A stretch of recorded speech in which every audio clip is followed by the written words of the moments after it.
Hi, guys. Thanks for joining us tonight. We're going to get started in a minute. We're going to just wait for some folks to trickle in. But excited to be here with Cyndi. Yes. You have your cocktail? I'm going to be saving mine for after, but I love that you put your water in a wine glass. I'm pretending. Yeah. Wait, I've been very into that kind of, I don't know what they call that. It's like a type of glass design. I've been trying to do it in edit one of our glass things at Chillhouse to do this kind of ribbed glass effect. It's very mid-century modern. It's also very follow or know Alyssa Coscarelli. Of course. Yeah. Her whole apartment for me fits this type of design aesthetic, and it's complete goals. Yeah. Totally. Alyssa's home decor style would be my personal, if I lived alone and didn't have to make any sacrifices. Yeah, totally. We have the same exact taste when it comes to that decor and even style. But she's this. I mean, it's gold. Yeah. Anything she puts on, she looks insane. Totally. Well, thank you guys for being here tonight. Thank you, Cyndi. I'm so excited to be doing this with you. For those of you who don't know, I am Megan, the founder of MoxxieMade.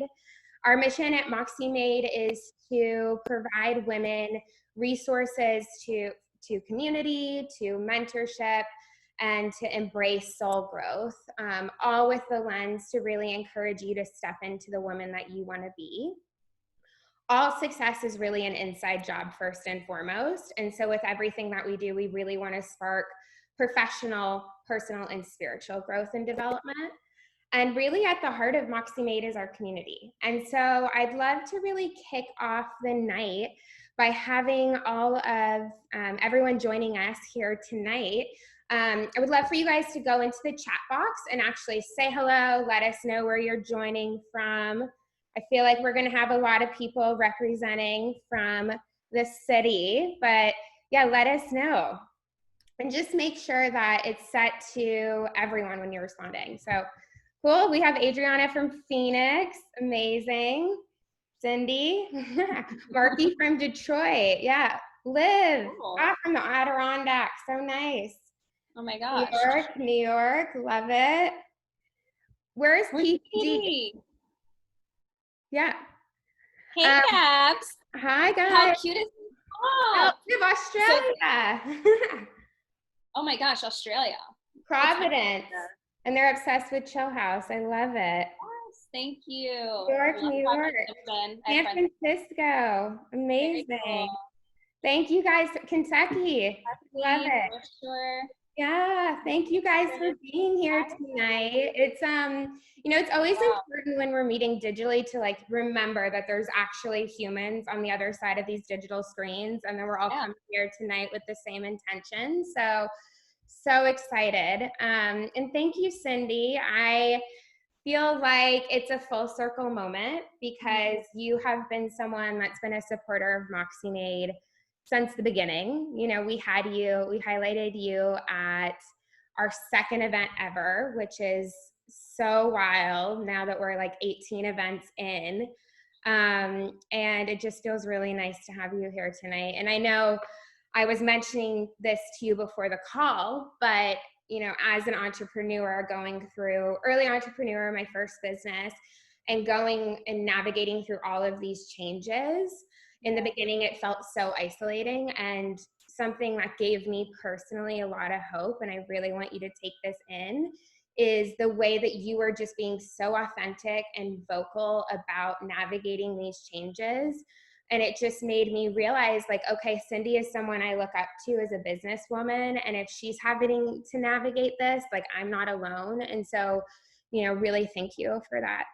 No, I mean, thank you for even saying that. That was obviously not necessarily my intent. It was just kind of I feel sometimes social is my escape, and like my biggest kind of therapy tool, because I don't have a therapist, and a lot of times it's just the community that's inside those DMs that make me feel better about, you know, these kind of ups and downs that we all deal with as entrepreneurs. So yeah, thank you. I also think too, it's like really brave to share all of that, and it really does make a difference. So, but before we get into all things Chillhouse and your life today, like I just want to take a moment to hear a bit about your journey. I know that you are a native New Yorker, which I love. New York's representing tonight.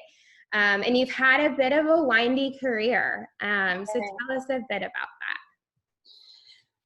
Very untraditional career path, I'd say. Yeah, born and raised New Yorker. I mean, in my teens, I was a child actor and model, and that kind of trickled into my early 20s, where I felt like I had this like kind of pseudo career that like I knew wasn't really going to go anywhere, but like I kept it as like this like thing that I did on the side, and made me some decent income here and there, while simultaneously trying to figure out what like my career path was going to be. I went to fashion college, and that was a bust. I actually dropped out twice. I moved to the city when I was 17, so I was a problem child, I'd say. So like when I moved here, I kind of used, you know, I guess I became a party girl, to say the least. And so college, party girl, didn't really align. Yeah. I had a bartending career for a very long time that didn't really go anywhere. And I knew I ended up loving hospitality through that experience, but I knew I didn't want to kind of build my way up. It was more so like, how do I skip to the future? You know, how do I skip to something that's a little bit more, I don't know, more exciting in some capacity. So yeah, my background is like kind of all over the place. So hospitality, while simultaneously acting in my 20s. And then it wasn't until my like mid 20s to even late 20s that I actually kind of settled into my career a bit more. I ended up having to kind of start from the very, very beginning. I did an internship at 26 years old. It felt like I was taking a step back, but at the same time, I saw it as a huge opportunity to learn something from the ground up. That was a brand new business. I was like, great. I love the idea that I'm starting with someone that's kind of just still trying to figure it out. And that experience taught me obviously a lot, because she was still going through kind of the motions of growing a company, and I was right there with her, watching her pretty much. And it gives you the opportunity to like actually get your hands dirty and make an impact, because when you're starting a business, you need all the help you can get. Yeah. And I've never been one to really love internships that kind of, you're just kind of like one small kind of pea in the pod. I did it once. I was an intern at Stuart Weitzman while I was in college, and I was bored to tears. I was literally like doing runs to drop off shoes at both retail locations, and that like sat and picking up like coffee, and it's like not really using your brain. Yeah. No, it wasn't. But you know, those are internships a lot of times, and I understand that and I respect that. But even that experience has taught me, like, you know, with our interns now, while yes, of course, some of those like little annoying tasks are the things that we kind of need them for. I want them to also bring in like their, you know, their passions into the role. And I always say, like, when I interview them, I'm like, what are your passions? And like, we want people to kind of feel like we're a small team. We want them to feel like their voices are heard, and so on and so forth. So that's what that experience taught me. I never want to be in that position ever again. I love so that. Yeah, that's kind of. Yeah, I love that, because I think a lot of times, like when people graduate college, you feel like you should know exactly what you want to do, or you need to have this grand plan. Or even me, like I'm 31, I'm still figuring it out. And, you know, just kind of trusting and working hard and taking that next step, you can end up somewhere really great. Yeah. And look at us, like I'm 35, I've had a business now, I mean, I've had Chillhouse now for 3 years, and we're refiguring things out. So totally. It's like, it's a lifelong process, but I think it gives a lot of people hope, especially in this moment, because I think a lot of people, myself included, it's like a reset, and you're having to reevaluate everything, and it feels really uncertain and murky. But it can lead to really amazing things if you just hang on and work hard. Yeah, I The love great reset, they say, that. is currently happening. So yeah, figuring out what you ultimately do want to do, let go of the things that didn't really serve you, and how to adopt new kind of things into your business. And so we're trying, we can get into that, but that's kind of what we're trying to do right now. Yeah, absolutely. I mean, transitioning to Chillhouse, I know that we have a ton of women here tonight that are from New York, but for those of us here that might not be familiar with Chillhouse, and they might have not been able to visit your amazing locations, like, what is Chillhouse, and what has been the most rewarding part about building it the past couple of years? Yeah, so Chillhouse really started as a single location in the Lower East Side that had a few different service options. So that was kind of like a cafe spa hybrid. And that location is now has pivoted to be more of like a face and body studio. So that was about 3 years ago, and the brand has really evolved into just like a full 360 destination for modern self-care is kind of our tagline. And that kind of allows us to do a little bit of everything, which is really nice. And of course, we'll talk about COVID and how everything kind of went down, and what the, I guess, pros and cons were to having a business that is very 360. But because of just my unwillingness to settle on doing one thing, we do a lot. We also have e-com. So we sell products online. We have an editorial site called the Chill Times. And one of the things that kind of skipped through my personal background is that I had a site called Taste of Style. Taste of Style was a lifestyle site, editorial. I was a blogger, to put it into layman's terms, right?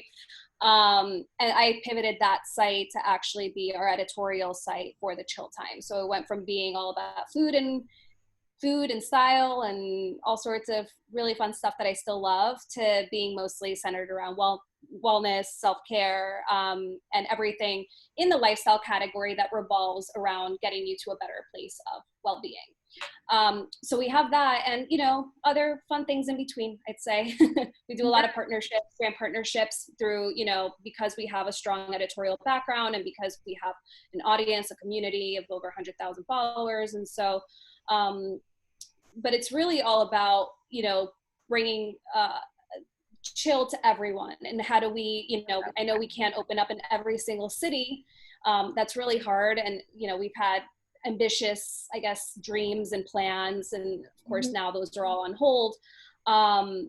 But I'd say the other offerings we do have allow us to kind of open up our doors a little bit further than, having retail locations. So in a way, it's been kind of nice to explore this new digital realm a bit deeper.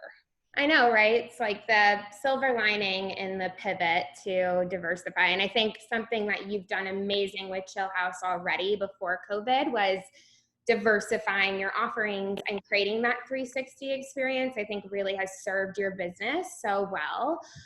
For everyone that might not be signed up for the Chill Times or Chillhouse emails or even follow you, you guys need to. The content's amazing. And then once the locations actually open up, it's like the nicest place to go for a little self-care. And the thing I love about it too is it's affordable, which I think is huge. So definitely that's the biggest value prop. Yeah. I mean, it's kind of finding this in between, I guess, pricing model that felt good on both sides, where we knew that we were really kind of serving our community with something that they feel like they can, it's not an indulgence, it's more part of their new routine, right? While also, of course, taking care of our employees and making sure that they're not like undercompensated for their incredible work. So that has been, the biggest value prop in everything we do. Yeah, and I know you alluded to this with Taste the Style, and I know you've also been a partner in other hospitality bars with your husband. And so, Chillhouse isn't your first business venture. And curious if there were any like key learnings that you took from those past businesses that you've applied to Chillhouse. I think that there's like this kind of girl boss mentality where it's like you see someone and it's almost like they're an overnight success, but digging into your story, like you've been working hard at this for years to get to where you are today.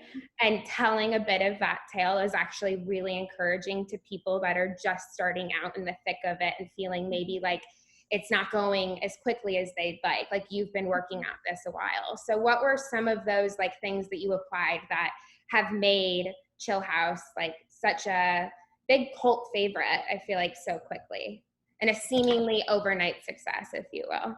Yeah. Yeah, no, it definitely wasn't. I think I learned a lot from previous businesses that kind of felt like, in a way, these like little like proof of concepts in a way.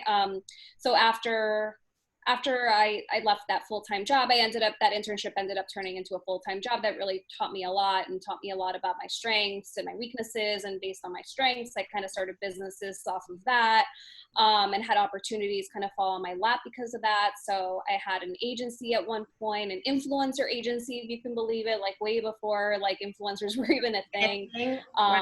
Now that I think of it, it was kind of more of an influencer agency, but it was an interesting model. Did a lot of events through that. So I respect you so much. And like one of the things that stood out with MoxxieMade was just how you kind of organized the whole thing. It really kind of brought me back to a lot of the things I used to do in my early stages as an entrepreneur. So your company really resonated with me.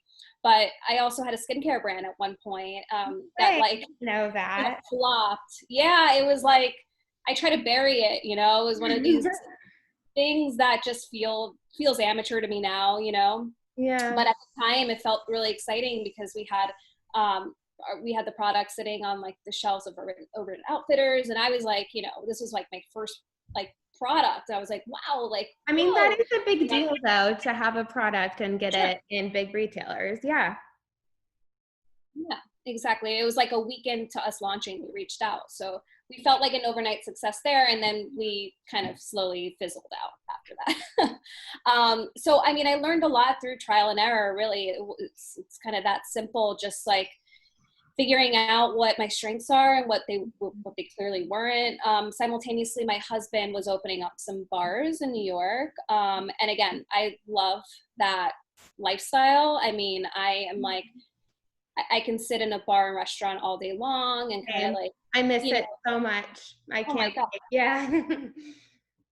And those people that worked there and the guys, our partners, they like became family. And I kind of became the female voice, I think, of that brand and business. And so I helped them kind of fine tune, I'd say, the direction of the brand. Because, I think guys have one kind of opinion of what a bar should be. And then as a female, it's like, let's scale it back. Let's do a little bit of this. Let's make sure the females feel comfortable, So I was able to really have a big voice, I'd say, amongst like a bunch of, burly men, which was really fun. And that was my first time really doing that, because I've only really worked with women, I feel like, in the past, aside from like when I bartended. I guess I worked with a lot of guys.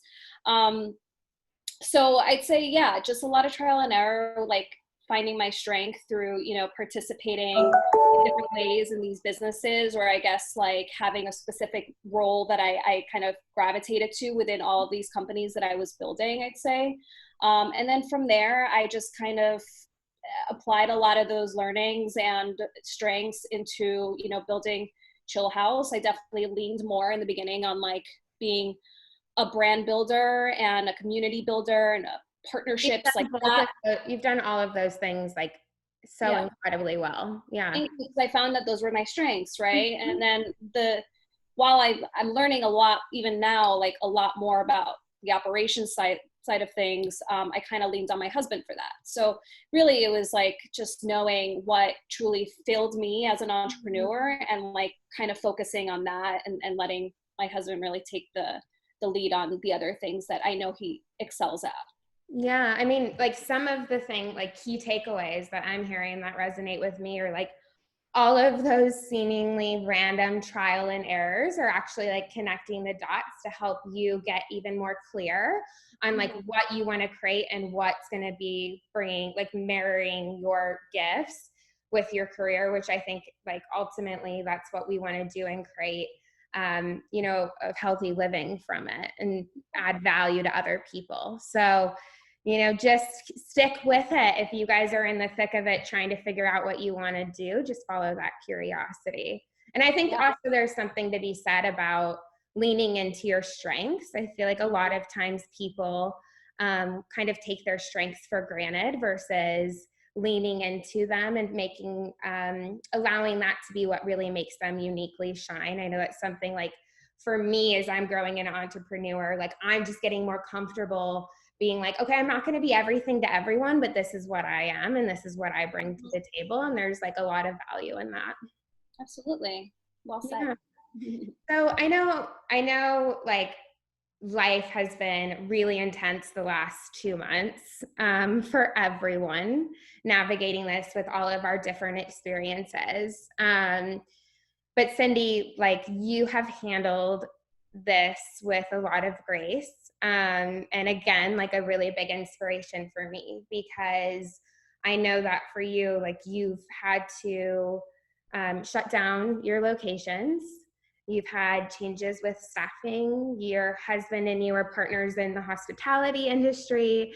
You're pregnant and your mama had coronavirus. So like that. We did too. The whole house did, but yeah. Oh, really? Okay. Yeah. I mean, that is a lot to unpack. And so like, I'm like so impressed with your resilience, and like even being here tonight means so much. No, I mean it.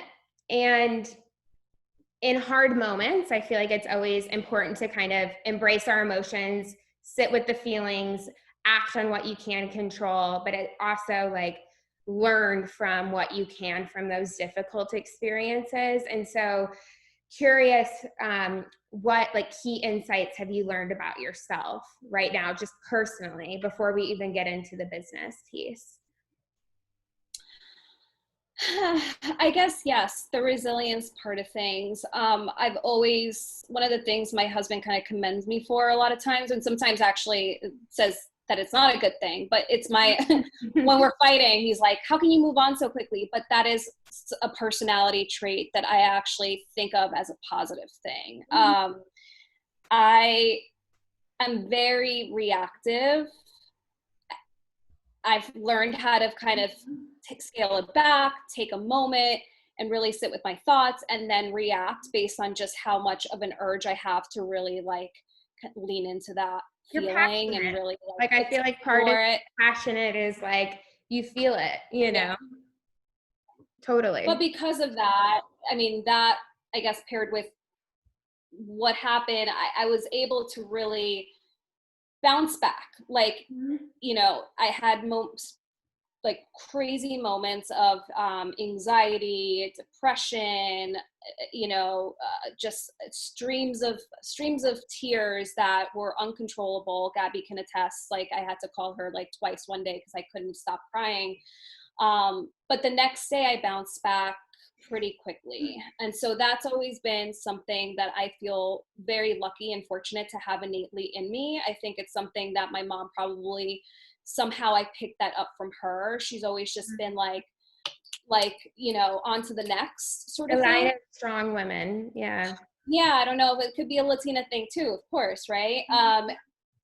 It come from a long lineage of really strong women that speak their minds and are able to kind of bounce back after having hardship. And so I felt that resilience in that moment. I was like, I'm going to embrace my own personality, I think, and just kind of push through. And I've always been of the mentality that everything happens for a reason. I know that's such a overused phrase, but you know, given my journey, I think I'm kind of proof of that, you know, and I'm kind of letting this whole thing just kind of reveal itself, you know, and reveal my future for me, while also taking steps to really find what fills me and what brings me joy daily. Right. And I think I've learned a lot in a way, like it's kind of, while our stores are closed and while, you know, our revenue has dipped significantly, it's really taught me that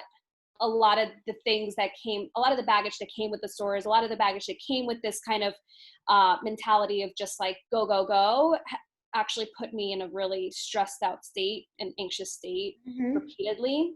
Totally. And it's kind of given us a break in a weird way, like, you know, to be like, ooh, it's kind of nice to not have, it's like a mini vacation to not have the stores open a little bit, and then decide just how much of that kind of stress we can take on in the future. You know, I think it's taught me that I don't want to open up like 200 locations. Like, I'm sorry, I just don't think that's for me. And if we do that, then it's maybe like a franchise model. I don't think I could be an operator of something like that, just because I'm the kind of person that I think there's I'm the power kind of person in like all that energy. Yeah, and I think there's power in, you know, a lot of times there's like a vision for our businesses that can kind of get larger than ourselves. And it's also good to have moments where like, you're like, okay, actually this is the type of business I want to have. And it might not be what other people's expectations are, but that's what feels like right for me. Exactly. There was a lot of pressure too. There's a lot of pressure to listen to this person. And while, I mean, the amount of people that we've reached across the world. I mean, I don't know if like the person from Ireland came here through me or through you, I don't know. But, you know, I do have that kind of, I have those conversations with women all over the world. They're like, please come here. And like, I feel the pressure of expanding what Chillhouse is because of those people, and because there's like this necessity. But a lot of times it's like, well, you know, I'm trying to find what serves me now, you know, and not to say that like I don't want to take care of the people that like love Chillhouse. Of course, that's also my number one priority. But at the end of the day, I'm the one that has to sit with this business every single day. And I have to be the one that's happy in running the business every single day. So if the business isn't going in that direction, then I just, what is that doing for me? You know, like, what's the point? So the Great Reset, I think, has allowed us to really think about what our futures could look like in a new world, but also in a world that maybe you didn't think existed before. That's so good. So it's like we're in a way, we're like allowed to explore a new side to us that we never could have explored before, because we were pressured into being one thing, you know? Totally.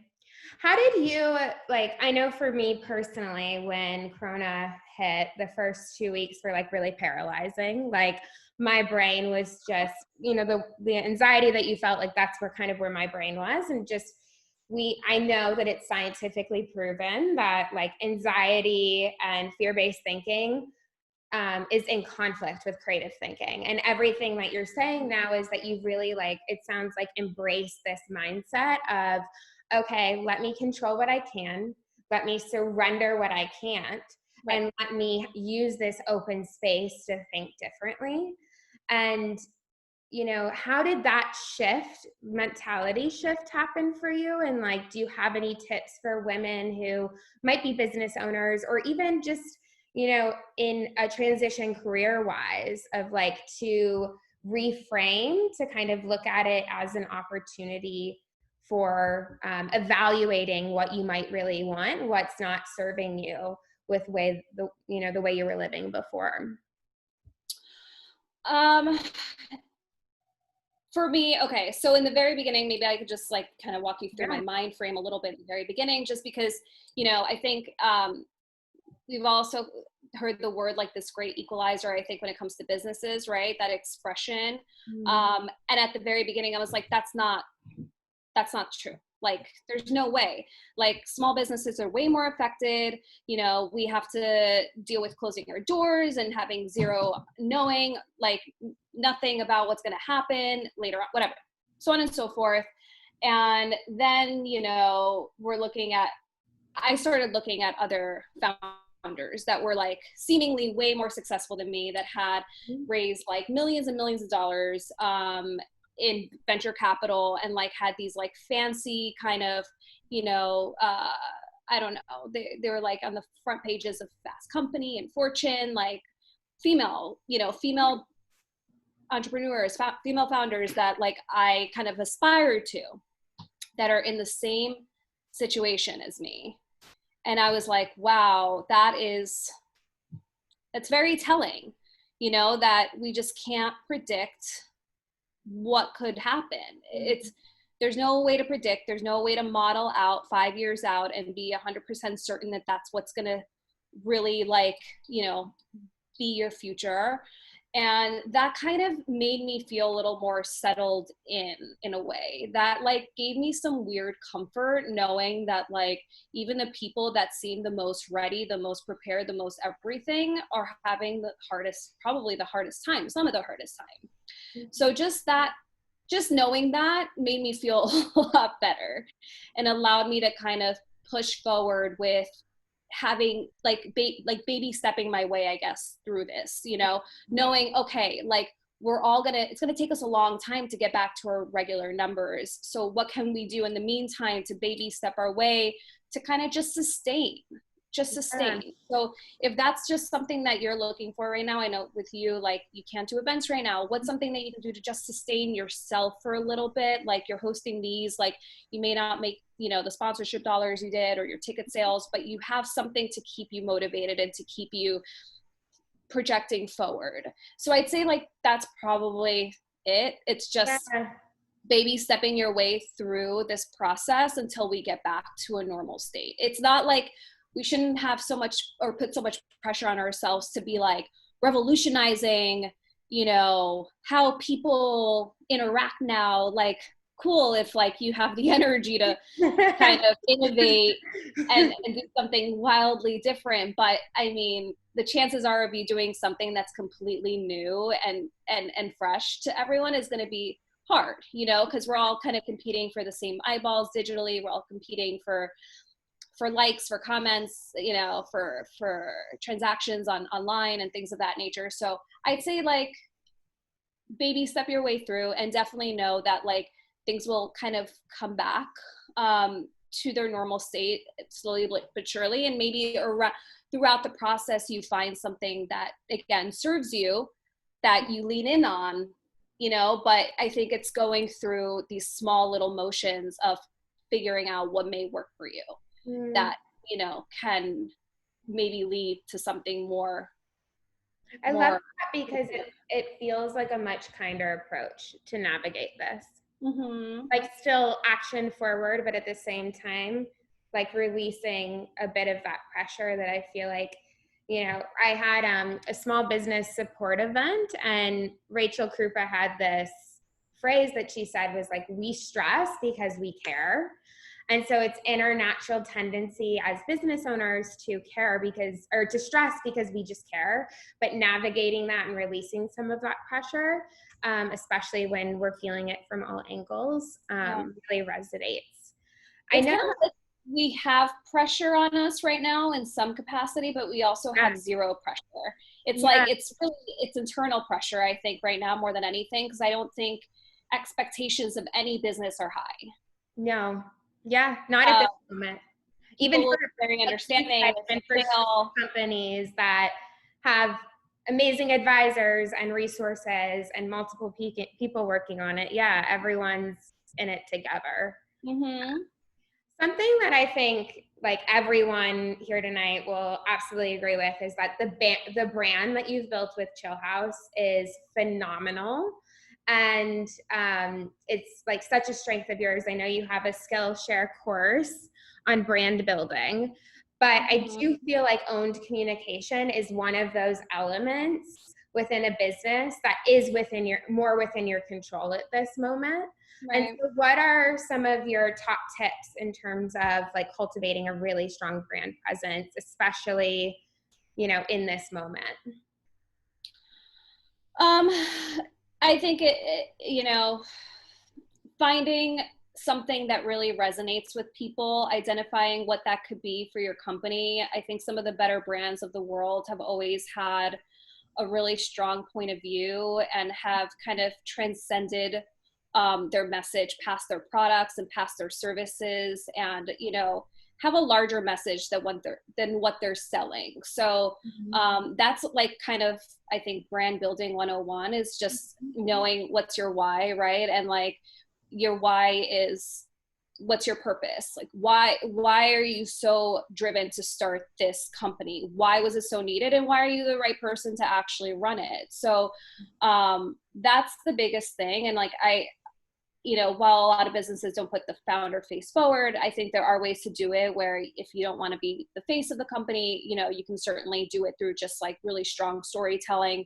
It doesn't have to be a founder story per se, but just a mission and all that. So that's kind of like the biggest thing I'd say. And I think, allowing all the different pillars of brand to kind of piggyback off of that and kind of bring, and kind of like bringing that message forward and expanding on that message is the other things that kind of go with the brand building process. And that includes visuals, that includes, even just like your voice overall, right? And how you kind of get that message out and PR and marketing and social, like what are those different channels and how do you kind of differentiate those channels to really expand on that message.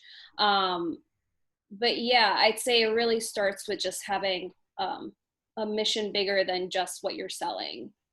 Absolutely. And I think that's what motivates you, right? Like as a founder, that's what keeps you going as you're planting the seeds, and it's a long time before you even see any fruit from it. So I think even to keep yourself motivated, you need that why. Absolutely. Yeah.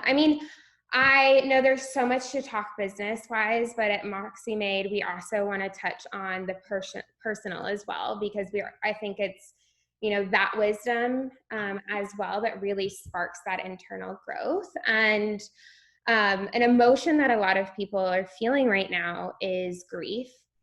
And I know that there's just so many forms of grief from loved ones or different expectations being missed. But I know that's something that you struggled with in the last year when your papa passed away. And so curious if you have any, how did you navigate that experience? And was there something that really helped you within that moment of, grieving?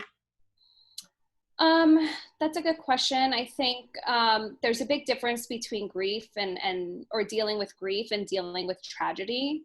I have been pretty lucky to never have dealt with true tragedy, and that's what I'm scared of the most in life, is to actually have to be confronted with a very, very tragic situation that I'm not prepared for.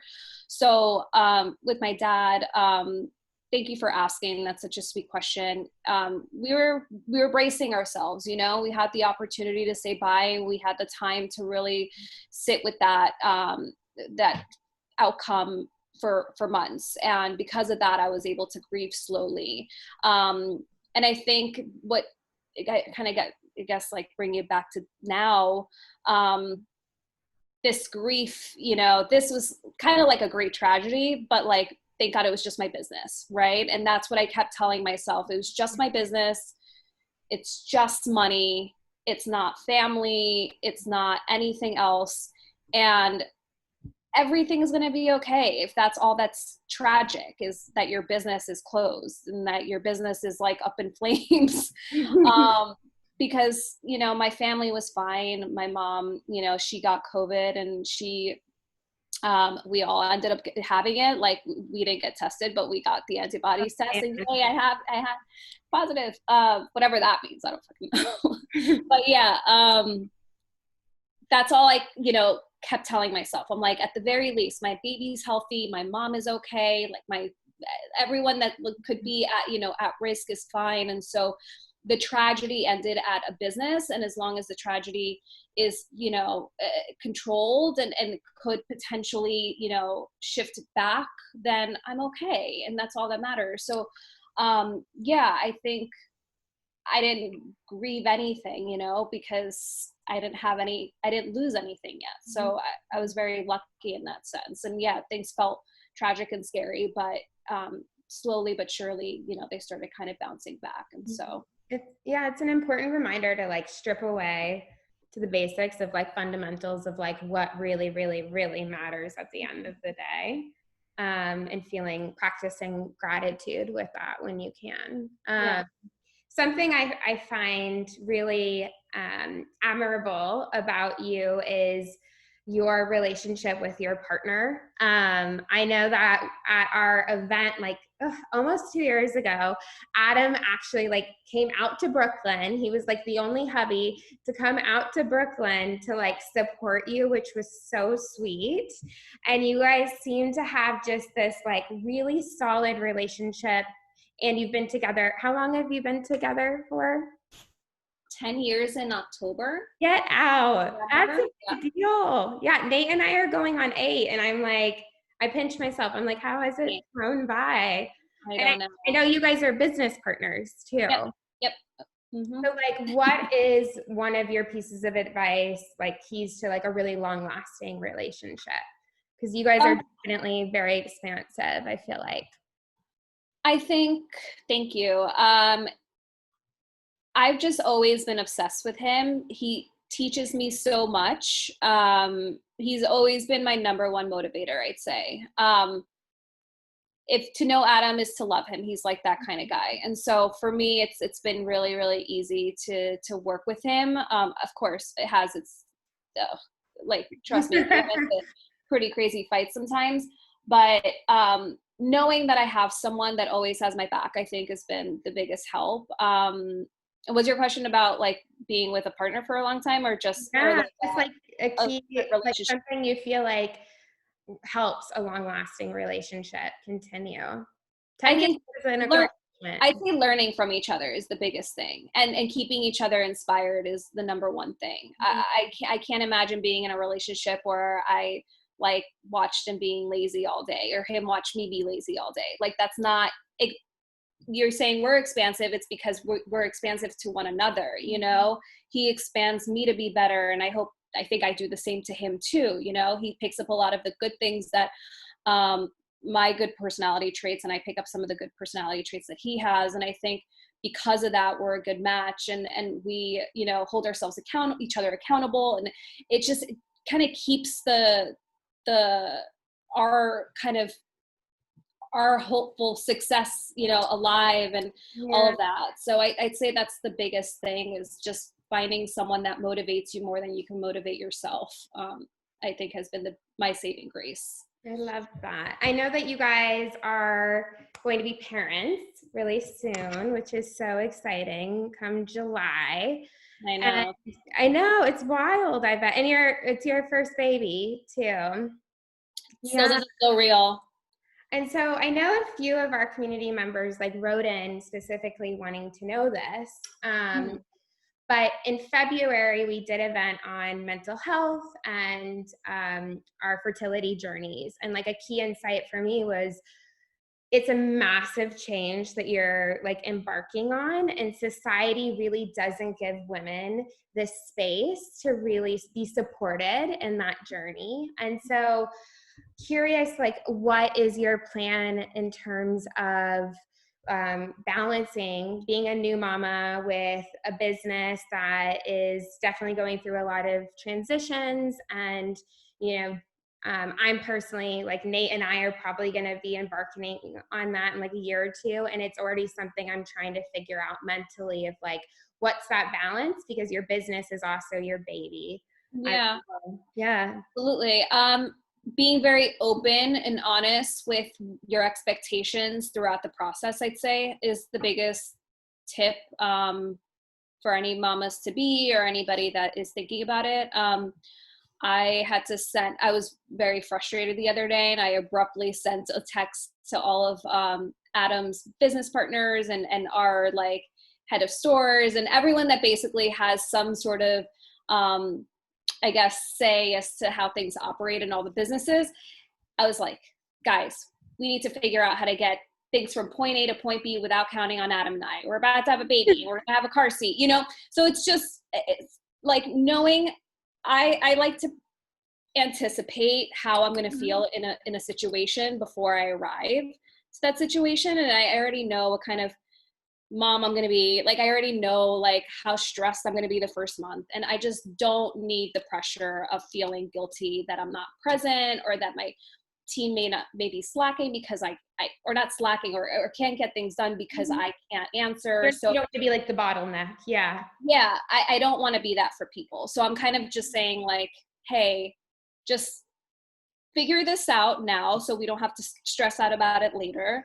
And same with Adam, you know, I'm like, I need you to be around for 2 weeks without, well, now, I mean, there's nowhere to go, but at the time I was like nervous because, you know, he's like talking about opening up another bar, and like there was a lot that was going to happen around this time that we're actually going to bring in baby Hendrix into the world. And I was like, these are the boundaries. Like, you can't do this, you can't do that. Like, I just don't want to get into a situation where I'm arguing with my husband every day, or I'm arguing with my team because things aren't getting done because I can't answer, you know? So setting those expectations before you, or those standards and expectations prior to even remotely getting to that point, I think is really important. And you know, I hope to kind of set some more sort of structure around what the next few months will look like. But, you know, I also see us being okay because now it's like we don't have to really go anywhere, which is kind of nice. Yeah, it's true. We can just be, and I can actually like maybe work more than I thought I could work. So we'll see. It's definitely going to be interesting to try to be present with Hendrix, but also like know that I'll probably have time to work, but like, do I want to, or do I want to like kind of, you know, take the time to just like fully like take off? Maybe it's like also too, like alongside setting boundaries and then being flexible with what feels right once the baby comes here, you know? That's I'll jump in on this. This is fun. Like, let me do this, you know? Yeah. Like, I'm not dealing with that because I don't have to. Yeah. So, you know, we're all about holistic growth, and curious if there's like a motto that you live by or advice that like you really embrace. I'll say this. I feel like a lot of people do think of me as Chillhouse, or, you know, I'm like synonymous with the brand, and expect me to be super chill all the time and like this like kind of like hippie wellness guru, and I'm definitely not.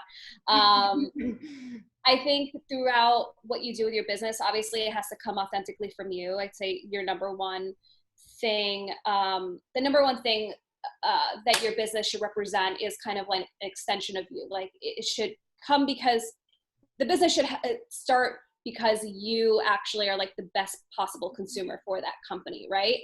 And that's why Chillhouse pretty much started, because I was like the stressed out New Yorker with nowhere to go. I like didn't want to go drinking one day. I was like, come on, I want to like go to a spa but not break the bank, you know? But at the same time, I feel like a lot of times founders just kind of get sucked into this idea that they are their business and that's it. And we're so much more than that. And so I like to keep my personal Instagram separate, and, you know, keep my face out of like our Chillhouse feed as much as possible, because I want people to identify me for other things too. I'm also going to be a mom. I like home decor. I like, you know, food. I like, you know, I like so much more than just self-care and the things that we kind of talk about every day at Chillhouse. And so my biggest thing has always been like, lean into your personal brand, explore that, put that out there. I think it's a good way to also like know that no matter what happens to your business, you always have something to kind of fall back on, which is just you and everything that you built for yourself. So I've always kind of had that in the back of my mind as I kind of continue to build Chillhouse. I'm also like, not that it's not like a strategic building my personal brand, but I'm like, in a way I am. And sometimes I'm more thoughtful about it. Sometimes I'm not. And I kind of it ebbs and flows, but at least I know I have a platform, which is kind of nice. Yeah, no. And I mean, even outside of like your personal brand, especially in New York, like I feel like it can be very common for people's self-worth and identity to only be within their careers, whether you're a business owner or not.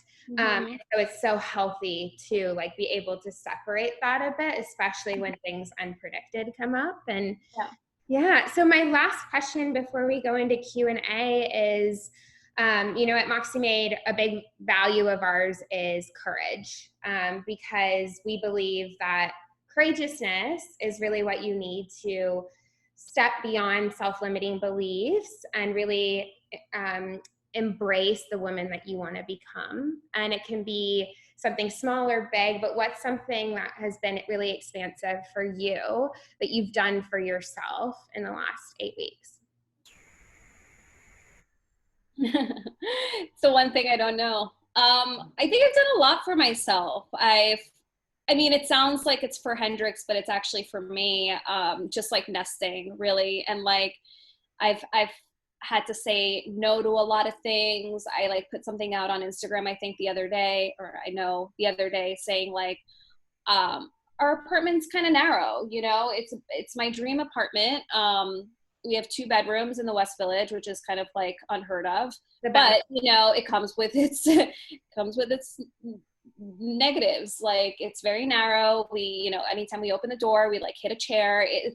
It's very limiting in what I'm allowed to take in and what I'm and what I really need in here. So we're trying to minimize. And I think that because of that, I had to put out an Instagram, an IG story saying, listen, like, I love working with brands. I want to support as much as I can, but I just simply can't accept gifting right now. And you know, I also like have to just be mindful of like what I bring into this space, because now we're adding another person, which is wild. So it's been kind of nice. Like, I've been like, in a way, like Hendrix has afforded me this like excuse to kind of just be like, I'm just gonna like say no, and this is like whatever I want. That, yeah. And like kind of be selfish in that way and just let the things in that I really want to let in. Yes. No, there's so much power in a no. If it's not like a hell yes, then it needs to be a no. Yeah. Yeah. And the time that I'm allowed to really spend on things. So I'm not able to do these kind of things often. So I've had to say only yes to the ones that I'm really exactly hell yes about. And the things that I would normally want to do, I'm like, I have to put this on hold for, you know, later in the year, maybe to, you know, for now, make room, you know? Yes. Make room for something big that's coming. Thank you, Cyndi. Thank you so much. Thank you. I'd love to turn it over to our community to send over any Q&A questions you have for Cyndi. If you can use the Q&A function at the bottom, we can, you know, filter your questions there if you guys have any. I know that we'll just take a moment. So one question was, what's your advice for creating community, just like Chillhouse did? I love creating community through events, doing things like this. Conversation, I think, is number one in creating community building, opening up the doors to letting people into your space, whether that's a digital space or a physical space. So being very open with that space is important. And that was the one thing that was kind of missing when I had Taste of Style. I was like, I need a place to like host people, you know? So as far as community goes, like, think of yourself, if you're the founder, like, think of yourself as a host, and what you'd want that, you know, the people that you're letting into your doors, whether they're digital or not, like, what would you want them to feel when they arrive into your home? So in a way, it's kind of like a similar strategy. How would you want them to feel in your home? Yeah. And think of it that way. I love that. How have you handled rejection in the past? Ooh. I go back and forth with rejection. I think my acting and modeling days have definitely like prepared me well for rejection, that I'm just like, you know what, like, I give up on this. Like, I don't need to fight back. But then I also pick and choose my battles. So if there's something that I'm really set on, like, I'm like, no, I really want this. I'm the kind of person that I'm not afraid to ask twice if I can get kind of what I need out of the situation. So rejection, you know, I always give it a second pass if it's something I'm super passionate about. And I think everyone should at least try twice or 3 times to ask for what they really want before they hear a hard no. Like, don't take, like definitely don't surrender that easily, but no, if it's something that you're just like, like if the rejection just kind of feels like fine, then it's like, yeah, it's probably not meant to be. Like picking what you choose to like really fight for. Exactly. Yeah. Have you always had that really innate sense of self-confidence? Is that someone else's question? Or is that yours? Fine. Back and then. No, I don't think so. I think it comes with experience, and again, kind of like learning what you're good at, and knowing like, no, this is what I'm good at, and that's what I'm gonna fight for. And you know, when it comes to hearing no, like, are you sure you want to tell me no when this is like, I'm trying to do something that I'm good at and it is going to benefit you too? You know what I'm saying? So I think with confidence, it takes time to build to that point of confidence.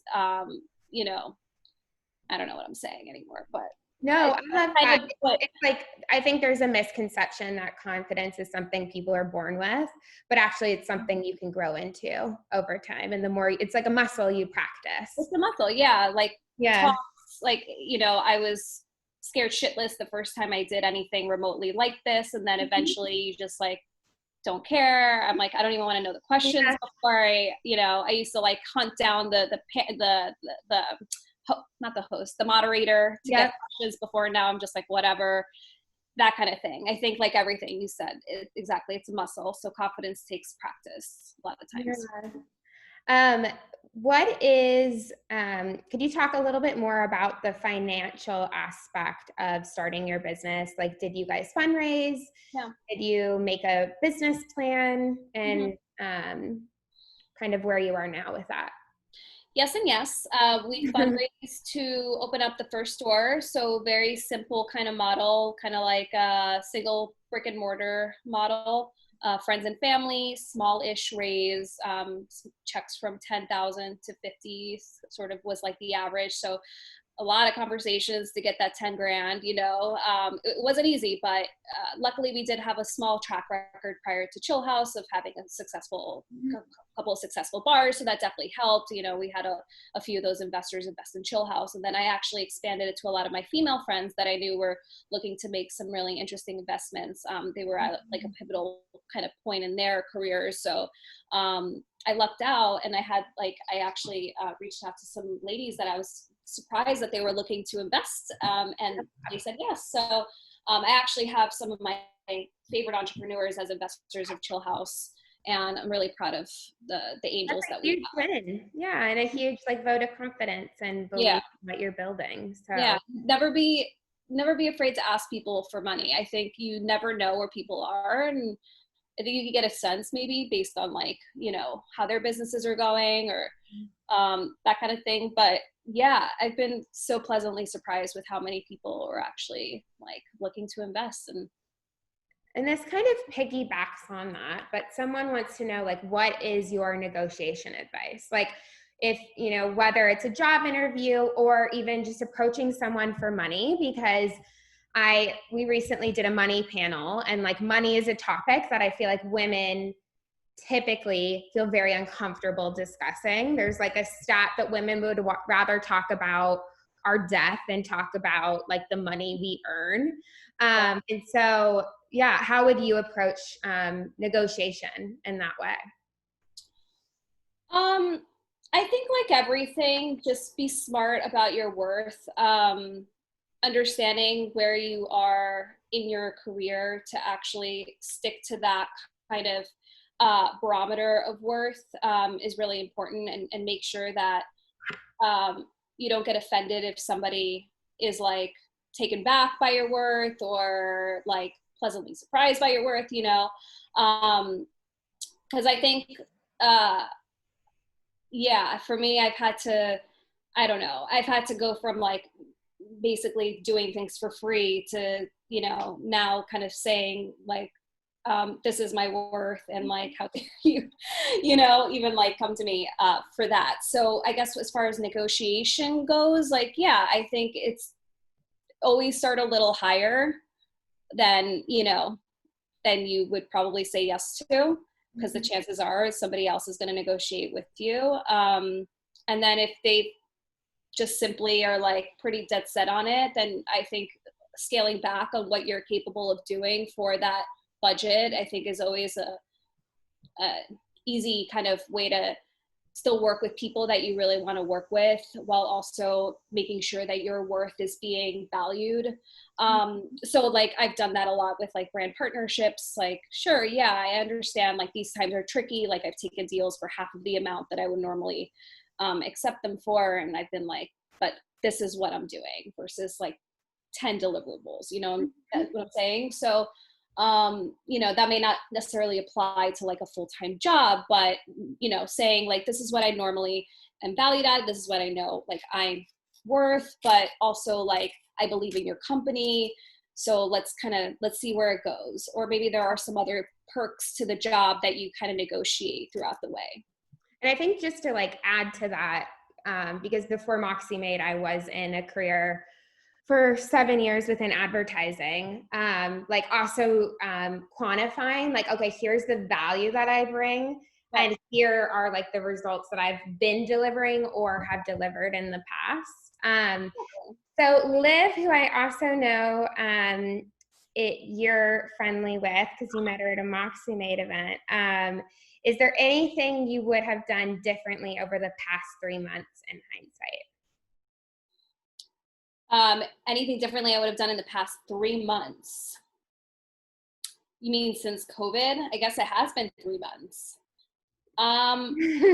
No, I don't think I'd change anything. I mean, we're just starting to move into a lot of the things we've been putting into motion. I think if anything, we've kind of fast tracked a lot of the things we were going to probably do in like a few months from now. So that's been kind of fun to be like, wow, we actually had something that was in the works that actually makes a lot more sense now. So you'll see some of those things rolling out soon. And it's really exciting. Yeah. I don't think I would change anything. There's nothing that I could have possibly done to help me or to, you know, prevent any of this from happening. No one was prepared for any of these things to happen to them and their businesses. So yeah, no, I don't think so.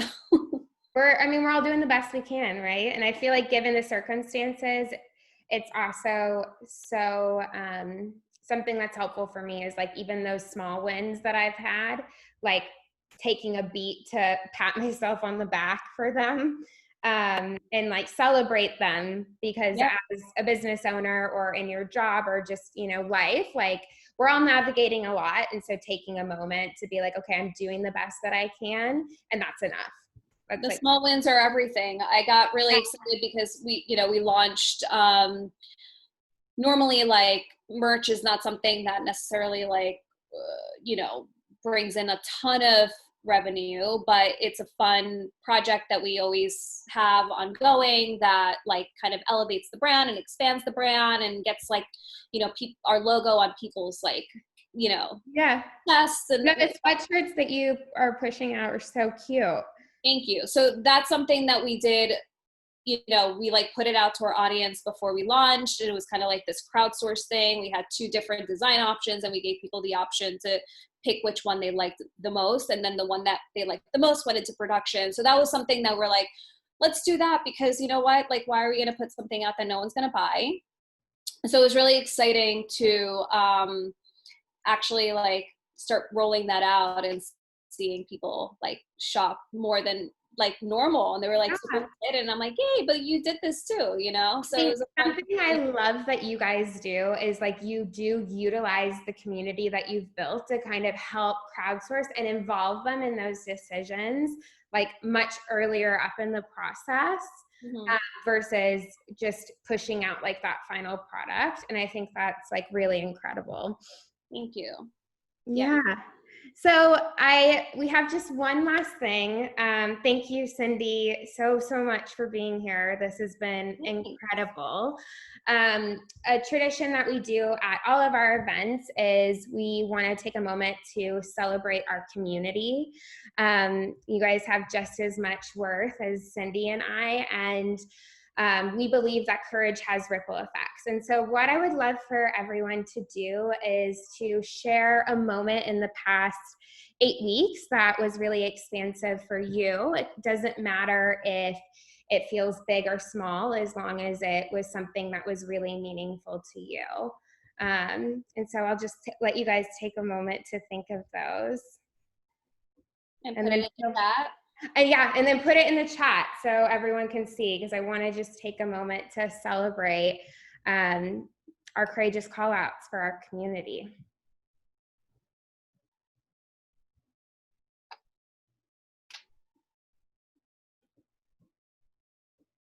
Don't be scared. We've had everything from putting on a bra this week. My gosh, my table is so dangerous. Oh no. Okay, so I'm a career coach and I help someone who was laid off while pregnant get a new job. Okay, that's incredible, Allison. That's amazing. And also like really big hope that there are other, people are hiring. So brought on a new exciting client this week. Allie, I love it. So exciting. Hi, Allie. Hi, Allie. Oh, finished grad school. That's huge. That's a huge accomplishment, Anita. Thank you. Congrats to you. I hope you're taking time to celebrate that. Hell yeah. Yeah. Made a point to pause and meditate. Yeah, that's important. And it's like so important to practice. I feel like a lot of times it's easy to feel like there's not merit in it, but I always feel so much better when I do. Definitely. Yeah. Anyone else? Took a walk outside in the middle of the workday, which is unheard of. I hear you. I remember working through all my lunches. So I think there was so much guilt around going outside for so long, and now we're all like, what are we doing? We need some outside. Yeah. We have to. Saying no to my boss when my company was downsizing and I was expected to take on a bigger workload. Good for you. Yeah. Talk about setting boundaries and expectations. Became the global co-chair of our Latinx employee resource group at Uber. Drea, that's amazing. Thank you. Yeah. Well, thank you guys so much. Our next MoxxieMade event is next Wednesday with the incredible Alex L. She's an author and just her words are like medicine to us. And then we are doing a mental health panel on the 8th. So hope to see you guys there. Thank you so much, Cyndi. No, thank you. You're such a lovely host and moderator, I guess, or conversational. You're the best. I'm so appreciative of you. So thank you so much. Let me know how I can help you. No, I appreciate it. Above and beyond. Thanks, guys, for watching. I'm really grateful that you all showed up. Appreciate it. Have a great night. Bye. Bye.